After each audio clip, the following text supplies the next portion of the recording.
మోసపల్లి నరసింహ గారు విద్యార్థి దశ నుండి మంచి ఫైటర్. ఎస్సీ ఎస్టీ బీసీ విద్యార్థుల సమస్యలు పరిష్కరించడానికి అందరికీ స్కాలర్షిప్ రావాలని, హాస్టల్లో మెరుగైన వసతులు కల్పించాలని, యూనివర్సిటీలో మంచి ఎడ్యుకేషన్ మన వాళ్ళు చదువుకోవాలని మేమంతా కలిసిపోవాలి. 1978లో దాదాపు హాస్టల్ విద్యార్థులు, యూనివర్సిటీ విద్యార్థులు 2000 మందిని అసెంబ్లీ మీద దాడి చేసిన ప్రభుత్వము దిగొచ్చి అందరికి స్కాలర్షిప్ ఇవ్వాలి, హాస్టల్లో మెరుగైన వసతులు కల్పించాలని చేస్తే ఆనాటి ముఖ్యమంత్రి చెన్నారెడ్డి గారు పిలిచి సమస్యల పరిష్కారానికి ఒకటే రోజు 500 హాస్టల్లో మంజూరు చేశారు.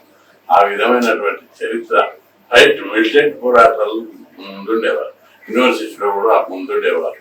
ఆ విధంగా ఎస్సీ ఎస్టీ బీసీల కోసం నిరంతరం పోరాటం చేసిన అగ్రనాయకుల్లో మోసపల్లి నరసింహ గారు ముందుండేవారు. ఈ విధంగా ఆయన ఇప్పుడు తర్వాత మంత్రి అయిన తర్వాత ఆయన కూడా ఈ జాతులను మరవలేదు. కొందరు కొద్దిగా డెవలప్ కాదనే మర్చిపోతాం, కానీ మోసపల్లి నరసింహుడు ఎప్పుడు మంత్రి ఉన్నా ఎప్పుడు ఉన్నా ఈ వర్గాల గురించి, వాళ్ళ అభివృద్ధి గురించి, ఆ విద్యార్థుల సంక్షేమం గురించే ఆలోచించేవారు. అందుకే ఆయన తొందరగా కోరుకోవాలి, ఆయన ఆరోగ్యం చూసుకోవాలని, జాతి కోసమే నిరంతరం పోరాడినటువంటి గొప్ప నాయకుడు మోసపల్లి నరసింహుడు గారు.